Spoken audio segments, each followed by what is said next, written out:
Hey home gym enthusiasts, my name is Jay Benoit. I'm the CEO and founder of Exponent Edge and Renegade. And what I'm here to do today is talk a little bit about my wall mounted GHD or Nordic Curl. You can take a look right here on the wall.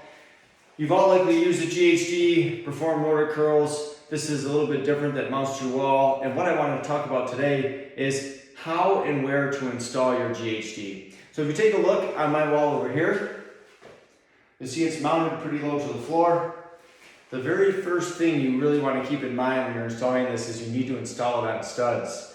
So the GHD was built specifically to be able to do that. It has holes at both 16 and 24 inches to mount to any standard wall in a home. Now there are definitely a couple of things that you're going to want to keep in mind. Whether or not you have molding, what type of flooring that you have, whether it's mats, concrete, whether you're using yoga blocks, those are all different types of things that you want to take into consideration when installing your GHD.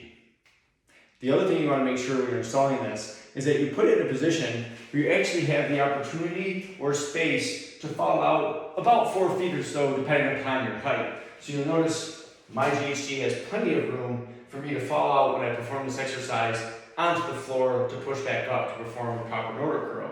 You'll also notice mine is installed above the molding.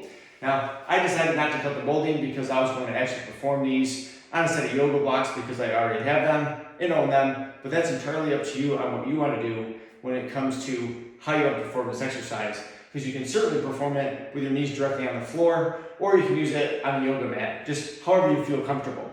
Now, you're probably asking how much space does this actually take up? So I'm going to come over here, give a demonstration.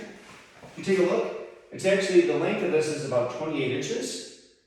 The width is 12 inches, and the height is 18 inches. So that is all the space that you need in order to perform Nordic curls with this piece of machinery. Now compare that to a pretty traditional full-size GHD. There's no way I'd be able to fit one in my home gym. Depending upon your space, you may not be able to do that either. Now, if you also think about a Nordic curl bench, you also have to think about how heavy it is to move. You likely already have a bench in your home gym as well. So now you got two pieces that you have to move throughout your gym, find space for it. And most Nordic curl benches do not stand up on their own.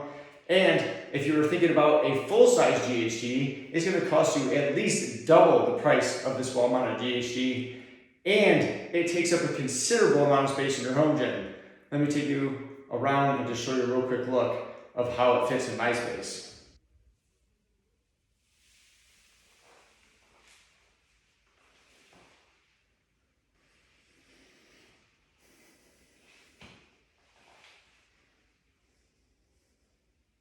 There's multiple exercises that you can perform. Some of my favorites include Bulgarian split squats, planks, crunches, weighted crunches, push-ups, so an inclined position from that piece of equipment. You can also do hamstring bridges from that, and I like doing bench dips with my feet on the pads and a bench behind me. I will also have videos for all of you to be able to see how to perform these exercises using this one piece of equipment on a very small dedicated space in your gym.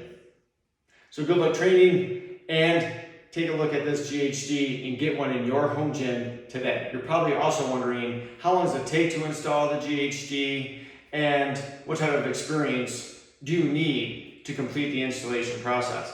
I'll tell you, anybody at any level is capable of installing it. I will provide you with a link with the full instructions on how to perform, and depending upon your level of comfort, probably anywhere between 10 minutes to up to 15 minutes to install the wall-mounted GHD.